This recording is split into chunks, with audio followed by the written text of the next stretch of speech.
सर्वप्रथम आपण जाणून घेणार आहोत की आपण जो काही इन्कम कमवतोय त्याच्यामधून जर आपला टॅक्स सेव्ह करायचा म्हटलं तर अशी कोणते सेक्शन्स आहेत ज्या सेक्शन मध्ये आपण आपला मॅक्सिमम टॅक्स सेव्ह करू शकतो आणि मॅक्सिमम इन्व्हेस्टमेंट करून आपण आपला टॅक्स सेव्ह करून सेव्ह झालेला जो काही टॅक्स आहे तो एव्हरी मंथ आपण काय करत जाऊ, इन्व्हेस्टमेंट करत जाऊ. तर सर्वप्रथम आपल्याला समजणं गरजेचं आहे की इथून पुढे जर मला टॅक्स सेव्हिंग साठी एखादी इन्व्हेस्टमेंट करायची असेल तर ती कोणकोणत्या सेक्शन मध्ये करायची आहे आणि कोणत्या सेक्शनची किती लिमिट आहे हे सुद्धा माहिती असणं गरजेचं आहे.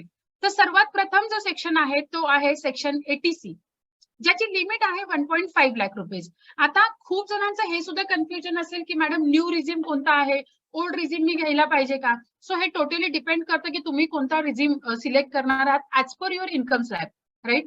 ते मी आता इथे सांगू नाही शकणार की कोणाला कोणता रिझ्यूम हे करायला पाहिजे, सिलेक्ट करायला पाहिजे, राईट. सो प्रत्येक जण आपल्या इन्कमच्या स्लॅब नुसार तो new resume old resume select करू शकता. ज्यांचं इन्कम 7 लाखच्या खाली आहे त्यांनी ओल्ड रिझ्यूम घेतलं तरी चालेल, न्यू रिझ्यूम घेतलं तरी चालेल, दोन्ही वाईस वर्षा जरी घेतलं तरी काही त्यांना एवढा फरक पडणार नाही, कारण त्यांचा टॅक्स दोन्ही याच्यामध्ये सेव्ह केला जाईल, राईट. सेकंड, ज्यांचं इन्कम 7 लाख अबाव आहे, ज्यांचं इन्कम 10 लाख अबाव आहे, तर माझ्या मते तरी तुम्ही न्यू रिझ्यूमला जायला पाहिजे, जो सिलेक्ट केल्यानंतर तुमचा जो काही टॅक्स आहे तो मॅक्सिमम सेव्ह होईल त्याच्यामध्ये. सो ह्या सगळ्या गोष्टी तुम्ही 1 to 1 माझ्यासोबत किंवा आपल्यासोबत जे काही आता गेस्ट आहेत त्यांच्यासोबत तुम्ही ऑफलाईन सुद्धा डिस्कस करू शकता. सो आता पहिला जो सेक्शन आहे तो सेक्शन आहे सेक्शन 80C. 80C मध्ये टॅक्स लिमिट आहे 1.5 लाख रुपीज. आता जे सॅलराईड आहेत त्यांच्यात सर्वात मॅक्सिमम टॅक्स सेव्ह होतो तो होतो पीएफ मध्ये, प्रॉव्हिडंट फंड मध्ये. जो काही तुमचा बेसिक सॅलरी आहे त्या बेसिक सॅलरीच्या 12% तुमचा पीएफ डिडक्ट होतो. तो पीएफ तुम्ही सेक्शन 80C मध्ये दाखवू शकता. त्याच्यासाठी वेगळी कुठले प्रूफ वगैरे द्यायची गरज नाहीये, कारण कंपनी ते बाय डिफॉल्ट तुमचं कॅल्क्युलेट करून घेते.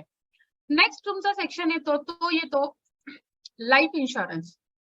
तुमच्या LICच्याच पॉलिसी असतील, काही एन्डॉर्मेंट पॉलिसी असतील, ट्रॅडिशनल पॉलिसी असतील, टर्म इन्शुरन्स पॉलिसी असेल, त्या इन्शुरन्सचा जो काही प्रीमियम आहे इन्क्लुडिंग सर्व्हिस टॅक्स तुम्ही as a tax benefit section 80C मध्ये घेऊ शकता.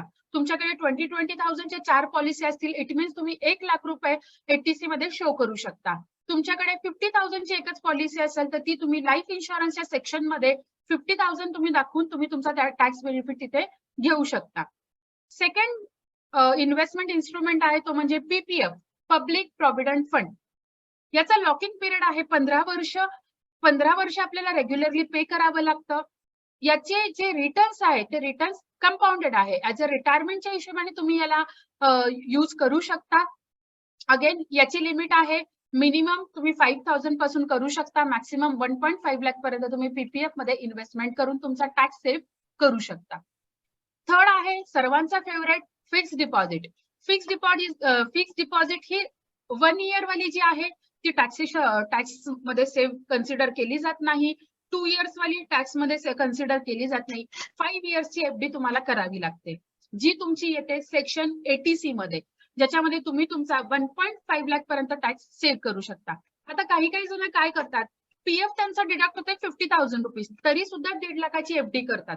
गरज नाहीये. तुमचा पीएफ किती डिडक्ट होतोय, 50,000, 60,000, 70,000, 35,000, 40,000, तो पहिले अॅन्युअली कॅल्क्युलेट करा. अकॉर्डिंगली 1.5 लाख मधून ते मायनस करा आणि मग जी काही गॅप येते त्या अकॉर्डिंगली इन्व्हेस्टमेंट करा. पुन्हा एकदा सांगेल, इन्व्हेस्टमेंट करताना तुमचे फ्युचरचे गोल लक्षात घ्या, की इन्व्हेस्टमेंट करताना फक्त टॅक्स सेव्ह करायचा म्हणून सेव्ह करू नका, तर त्याच्या मागे पर्पज काय आहे इन्व्हेस्टमेंट करण्याच्या मागचा हा सुद्धा लक्षात घ्या. थर्ड आहे चाइल्ड ट्युशन फी. तुमचे चाइल्ड असतील, चाइल्डची तुम्ही ट्युशन फी, आता सर्वांचे ऍडमिशन्स वगैरे झाले असतील जून मध्ये, तर जी काही ऍडमिशन तुम्ही केल्यानंतर त्या ऍडमिशनच्या कॉपीमध्ये रिसीट मध्ये ट्युशन फीचा कॉलम असतो. तो ट्युशन फीचा कॉलम लेट्स से तुम्ही हाफ इयरली फी जर पे केली असेल तर लेट्स से 25,000 असेल, तर ती अॅन्युअली झाली 50,000 रुपीज. तर 50,000 तुम्ही सेक्शन 80C मध्ये दाखवून तुम्ही तुमचा टॅक्स सेव्ह करू शकता. मग त्याच्यासाठी वेगळी इन्व्हेस्टमेंट वगैरे करायची गरज नाहीये. मुलांच्या तुमची ट्युशन फी मध्येच तुमचा टॅक्स सेव्ह केला जाईल. 2 चाइल्ड असतील तर दोन्ही चाइल्डचं तुम्ही ट्युशन फी दाखवू शकता. नंतर येतं होम लोन. किती जणांकडे होम लोन आहे? Please type me in the chat box. Sorry Neeraj sir, PPF ची स्टार्टिंग 500 आहे. I am so sorry. Yes, 80%, 85% लोकांकडे होम लोन आहे. सो होम लोनचा जो काही प्रिन्सिपल पार्ट आहे, होम लोनचा जो काही प्रिन्सिपल पार्ट आहे, तो प्रिन्सिपल पार्ट तुम्ही सेक्शन 80C मध्ये शो करू शकता. फॉर एक्झाम्पल, पर मंथ तुमचा ईएमआय जातोय let's say 25,000 rupees. So 25,000 annually 3 lakh plus तुमचा जो काही ईएमआय आहे तो जातो. आता त्याच्यामध्ये तुम्हाला जे काही प्रोव्हिजन सर्टिफिकेट भेटतं, त्या प्रोव्हिजन सर्टिफिकेट मध्ये 2 बायफर्केशन देतात. एक म्हणजे तुमचं प्रिन्सिपलचं बायफर्केशन देतात आणि दुसरं देतात सेक्शन 24B म्हणजे तुमच्या इंटरेस्टचं बायफर्केशन देतात. तर त्याच्यामध्ये तुमचा प्रिन्सिपल पार्ट किती आहे अॅन्युअली तो कॅल्क्युलेट करायचा आणि सेक्शन 80C मध्ये दाखवायचा आहे. आणि तुमचा इंटरेस्ट पार्ट किती आहे तो सेक्शन 24 मध्ये दाखवायचा आहे. कितीपर्यंत दाखवू शकता तुम्ही प्रिन्सिपल? 1.5 लाख पर्यंत.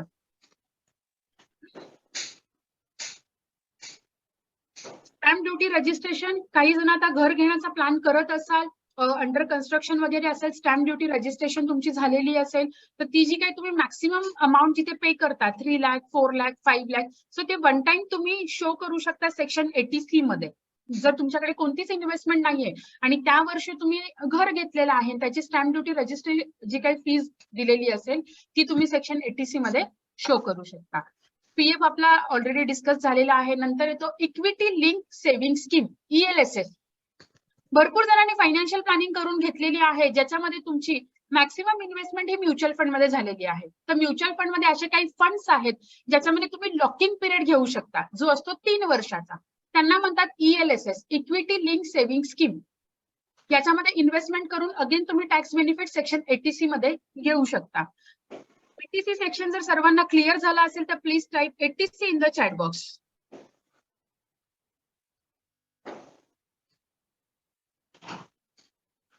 ATC पार्ट जर सर्वांना क्लिअर झाला असेल तर please type 80C in the chat box. Thank you so much. Yes. तो आता फायनान्शियल इयर स्टार्ट झालेला आहे. खूप जास्त दिवस गेलेले नाहीयेत. फक्त एप्रिल, मे आणि जून 3च महिने गेलेले आहेत. आता जुलै ऑलमोस्ट संपत आलेला आहे. जितक्या लवकर टॅक्स सेव्हिंगची प्लॅनिंग कराल तितक्या लवकर करा, कारण end of the financial year म्हणजे डिसेंबर किंवा जानेवारीच्या एंडला तुम्हाला तुमचे प्रूफ सबमिट करावे लागतात. सो जितक्या लवकर टॅक्स सेव्हिंग करून घ्याल तुम्ही तितक्या लवकर तुमचा तेवढा टॅक्स सेव्ह होऊन जाईल. End of the financial year पर्यंत गोष्टी ठेवू नका. तर हे जे काही सेक्शन्स मी सांगितले आहेत या सेक्शनच्या त्याचबरोबर तुमच्या गोलचा विचार करून सेव्हिंग करा. पुढचा सेक्शन येतो सेक्शन 80D. 80D मध्ये तुम्ही तुमच्या फॅमिली फ्लोटर म्हणजे तुम्ही हेल्थ इन्शुरन्स जो काही काढलेला आहे, कंपनीचा नाही, इंडिव्हिज्युअल हेल्थ इन्शुरन्स पॉलिसी जर तुम्ही फॅमिलीची काढलेली असेल तर त्याचा जो काही प्रीमियम आहे तो तुम्ही अंडर सेक्शन 80D मध्ये दाखवू शकता. जर तुम्ही पॅरेंटचा मेडिकल काढलेला आहे, आई वडिलांचा वेगळा काढलेला आहे, तर तुम्ही पॅरेंटियल मेडिकल मध्ये दाखवू शकता. असा टोटल तुम्ही 55,000 चा बेनिफिट घेऊ शकता सेक्शन 80D मध्ये. आता काही जण असा विचार करतात की नाही, कंपनीची पॉलिसी आहे, इंडिव्हिज्युअल पॉलिसी घ्यायची गरज नाहीये. पण आता वाढत्या मेडिकलचे खर्च बघता प्रत्येकाकडे स्वतःचा हेल्थ इन्शुरन्स असणं गरजेचं आहे. कारण कंपनी जे तुम्हाला हेल्थ इन्शुरन्स देते 4 लाख देईल, 3 लाख देईल, 5 लाख देईल, as per your income slash as per your तुमचं जिथं त्या कंपनीमध्ये काय पोस्ट आहे त्यानुसार तुम्हाला तो कव्हर दिलेला असतो. पण ती क्लेम करताना सुद्धा कंपनी तुम्हाला 80% क्लेम करून देते, 90% क्लेम करते, 85% करते, 60% करते, 70% करते. त्यामुळे भले 5 लाख रुपये कंपनीने दिलेला असेल तरी क्लेम तेवढा ती करत नाही. त्यामुळे स्वतःचा इंडिव्हिज्युअल हेल्थ इन्शुरन्स असणं गरजेचं आहे, ज्याच्यामध्ये तुम्ही टॅक्स बेनिफिट घेऊ शकता, फॅमिलीचा सुद्धा आणि तुमच्या आई वडिलांचा केला असेल तरी सुद्धा.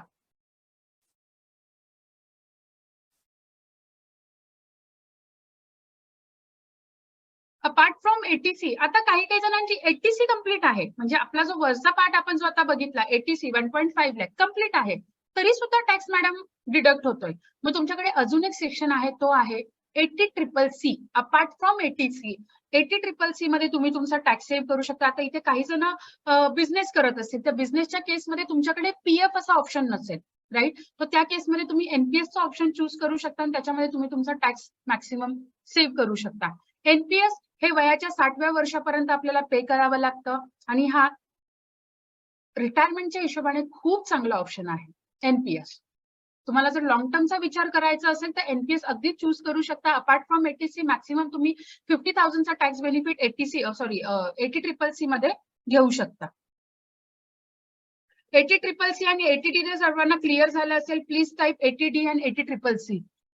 Parent health insurance declaration my company. आपण सगळ्यांचे Q&A जे काही क्वेश्चन्स आहेत ते सेशनच्या शेवटी घेऊयात. 80CCC आणि 80D जर सर्वांना क्लिअर झाले असेल तर प्लीज टाईप 80D आणि 80CCC.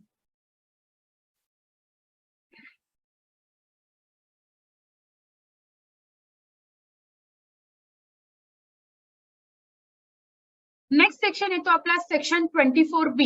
जसं आता मगाशी आपण डिस्कशन केलं की प्रिन्सिपल जो पार्ट आहे तो तुम्ही सेक्शन 80C मध्ये शो करू शकता आणि इंटरेस्ट जो पार्ट आहे तो सेक्शन 24B मध्ये शो करू शकता. सो त्याच्यामध्ये मॅक्सिमम लिमिट तुम्ही 2 लाखापर्यंत टॅक्स सेव्ह करू शकता. आता काही जण जे आहेत ज्यांनी प्लॅनिंग केलेली आहे ते सर्वांच्या प्लॅनिंग मध्ये एक गोल आहे तो म्हणजे लोन प्रीपेमेंट.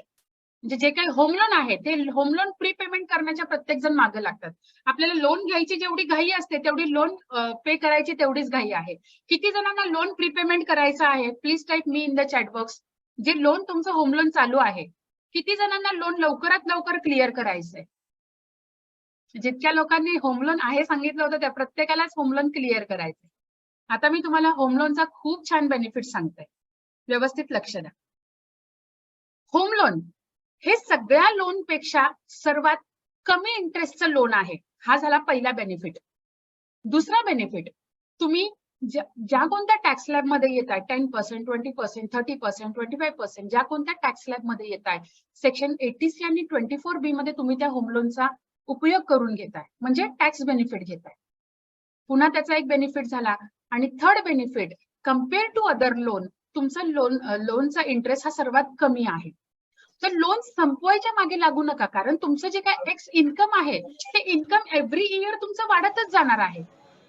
मग त्याच्यासाठी वेगळी सेव्हिंग आपल्याला टॅक्स सेव्हिंग साठी करावी लागेल. तर होम लोन जर चालूच आहे तर त्या होम लोन मधून टॅक्स बेनिफिट घ्या ना. तो लवकर संपवायच्या मागे लागू नका. आणि मेन म्हणजे फिक्स आहे का फ्लोटिंग. फ्लोटिंग असेल तर खूप चांगला आहे, कारण फिक्स जर असेल तर 9% असेल तर तो तुमचा 9% 15 इयर्स 20 इयर्स राहील. जर तो 9.2% असेल तर 20 इयर्स 15 इयर्स तो 9.2%च राहील. सो फ्लोटिंग असेल तर तो खूप चांगला आहे की तुमचा तो 8.9% होऊ शकतो किंवा तो 8.8% सुद्धा होऊ शकतो, जसे काही होम लोनचे रेट ऑफ इंटरेस्ट चेंज होतील. तर होम लोन हे सर्वात चांगलं लोन आहे. तर ते क्लोज करायच्या मागे लागू नका. त्याचा जो काही इंटरेस्ट एक्स्ट्रा जातोय तो रिकव्हर करण्याच्या मागे लागा. की तो जो एक्स्ट्रा इंटरेस्ट जातोय 30 लाख 35 लाख 40 लाख जो एक्स्ट्रा इंटरेस्ट जातोय तो कसा मी रिकव्हर करू शकतो याच्यावरती फोकस करा, रादर दॅन तुम्ही लोन संपवायच्या मागे लागा. क्लिअर. सो सेक्शन 24B मध्ये तुम्ही होम लोनच्या इंटरेस्टचा बेनिफिट घेऊ शकता. आणि लास्ट आणि मोस्ट इम्पॉर्टंट येतो तो म्हणजे 80G. किती जण चॅरिटी करता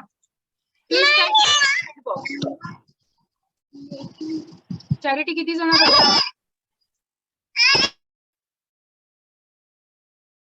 Sujit sir, Somnath sir, Sagar sir, Nilesh sir नाही करत आहे. Okay. Rahul sir, Vilas sir, अजून Sagar sir, Ajay sir, Yogesh sir. Okay. जे नाही म्हणतायत ते ऑनेस्ट आहेत. सो चॅरिटी ही केलीच पाहिजे. आपल्या सॅलरीचा काही पार्ट हा आपण चॅरिटी मध्ये दिलाच पाहिजे. प्रीतम सर नेहमी सांगतात आणि मी सुद्धा नेहमी सांगते, जितकं द्याल त्याच्यापेक्षा डबल ट्रिपल तुमच्याकडे येईल. सो आपल्या इन्कमच्या नाही जास्त काही 5%, 4%, 3% इन्कमच्या द्यायला चालू करा. त्याचा सर्वात मोठा बेनिफिट तुम्हाला टॅक्स बेनिफिट मध्ये पण भेटतोय. 10 रुपीज द्याल तर कोणत्या ना कोणत्या मार्गाने तुम्हाला 20 रुपीजचा प्रॉफिट हा होणारच आहे. सो देत राहा, निर्मळ मनाने देत राहा, डोनेशन करत राहा. काही एनजीओ असे आहेत ज्या एनजीओ मध्ये जाऊन तुम्ही प्रत्येक वेळेस पैसाच दिला पाहिजे हे सुद्धा गरजेचं नाहीये. त्या एनजीओला किंवा त्या आश्रमाला काही लागत असेल वेगळ्या गोष्टी त्या जाऊन दिल्या तरी चालेल, पण कोणत्याही वे मध्ये डोनेशन करायला चालू करा. जर तुम्ही पैशाच्या स्वरूपात करत असाल तर त्याचा टॅक्स बेनिफिट नक्कीच भेटेल. त्याच्यासाठी तुम्हाला काय करायचंय, लेट्स से तुम्ही वर्षाची 10,000, 15,000, 20,000, 25,000 डोनेशन करताय तर जिथे कुठे डोनेशन करताय ते तुम्हाला टॅक्स रिसिप्ट देतात. ती टॅक्स रिसिप्ट तुम्ही शो करू शकता तुमच्या सेक्शन 80G मध्ये. जसं म्हणतात की चॅरिटी केल्याने काय मॅडम पैसेच जाणार आहेत, तर ते पैसे जाणार पण आहेत, त्याचा तुम्ही टॅक्स बेनिफिट घेतल्यानंतर ते तुम्हाला वापसही येणार आहे. सो चॅरिटी करणं हे कधीही चांगलं आहे, कारण चॅरिटी जर नाही केली, तुम्ही कधीही घरामध्ये आजमावून बघा, कोणत्या ना कोणत्या मार्गाने आपला अननेसेसरी पैसा जातोच. तर चॅरिटी केली तर कधी तिथे चांगल्या मार्गाने पैसा गेलेला कधीही चांगला आहे. तर चॅरिटी कुठे कुठे करू शकता तुम्ही? तर चॅरिटेबल ट्रस्ट मध्ये करू शकता, टेम्पल मध्ये करू शकता आणि एनजीओ मध्ये करू शकता. आणि अशा ठिकाणी करायच्या आहेत ज्या एनजीओचा पॅन नंबर असेल. अशा ठिकाणी तुम्हाला चॅरिटी करायची आहे. प्रीतम सर एव्हरी मंथ 10 तारखेला तुम्हाला एका चॅरिटीची पूर्ण डिटेल्स देत असतात, तिचे तुम्ही चॅरिटी करू शकता आणि त्याच्यामध्ये तुम्हाला जी काही रिसिप्ट येते ती रिसिप्ट तुम्ही सेक्शन 80G मध्ये शो करू शकता. आता टॅक्स फायलिंग का केली पाहिजे? आता सर्वांनी व्यवस्थित लक्ष द्या. टॅक्स फायलिंग ही प्रत्येकाने केली पाहिजे. मॅटर करत नाही की तुमचं इन्कम किती आहे, 3 लाख आहे, 4 लाख आहे, 7 लाखाच्या खाली आहे, गव्हर्नमेंट टॅक्स लावणार नाहीये, काहीही मॅटर करत नाही. जे काही तुमचं इन्कम असेल टॅक्स फायलिंग ही झालीच पाहिजे. आता त्याचे बेनिफिट काय काय आहेत? सर्वात पहिला बेनिफिट, जर तुम्हाला कोणत्या बँकेमध्ये लोन घ्यायचं असेल तर लोन मध्ये तुम्हाला 3 वर्षाचं फायनान्शियल दाखवावं लागतं. सो ते जर नसेल तर लोनसाठी प्रॉब्लेम येईल. आणि जर लोनसाठी प्रॉब्लेम येईल तर तुमचे जे काही गोल्स असतील, मग घर घ्यायचंय, कार घ्यायचंय किंवा अदर काही गोल्स असतील ते अचीव्ह होणार नाही. नेक्स्ट, तुम्हाला प्रोटेक्शन कव्हर म्हणजे टर्म इन्शुरन्स तुम्हाला भेटणार नाही. जर तुम्ही बिझनेसमॅन असाल आणि तुमचं इन्कम तुम्ही शोच करत नाही, तुम्ही टॅक्स फायलिंगच करत नाही, पण तुम्हाला असं वाटतंय मला टर्म इन्शुरन्स घ्यायचंय, घेऊ शकत नाही.